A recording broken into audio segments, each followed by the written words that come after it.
सरपंच आहेत गावचे, आठवड्यातून एकदा गावातल्या शाळेत गेलं पाहिजे, ही सरपंच जबाबदारी आहे. गुरुजीची गाठ घेऊन गावातलं खालवर माहिती काढली पाहिजे. ही मुलांच्या काय समस्या आहे या पाहिल्या पाहिजे. पाण्याची अडचण आहे का, परीक्षेची अडचण आहे का, परीक्षा स्कॉलरशिप आहे, जाताना पलीकडच्या गावात जायचंय, वड्याला पाणी आहे का, ही गावची सरपंचांची जबाबदारी आहे. एकही सरपंच 15 ऑगस्ट पासून शाळेत जायला नाही. मग तुम्ही गाव पाटील करता कशाला? संसारच करा ना चांगला. सत्ता आहे लागती, गावही मोकांडी बसायला लागत, परपंचही चांगला झाला पाहिजे. तुम्ही करता कशाला? एक तासभर सरपंच सकाळी गावात थांबला पाहिजे. जबाबदारी आहे. लोकांचा चाप आहे पण थांबत जाय गावात. हो खरं आहे का खोटं आहे बोला. आठवडे शाळेत गेलं पाहिजे.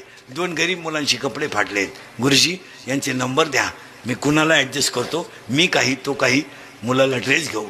3 मुलं हुशार आहेत, वर्गात हुशार आहेत, पण बिचाऱ्यांची शिष्यवृत्ती भरायची परिस्थिती नाही. स्कॉलरशिपला पहिले येण्यासारखे पोरं आहेत. सर 20-20 रुपये फी आहे ना, आम्ही 3घांची भरतो.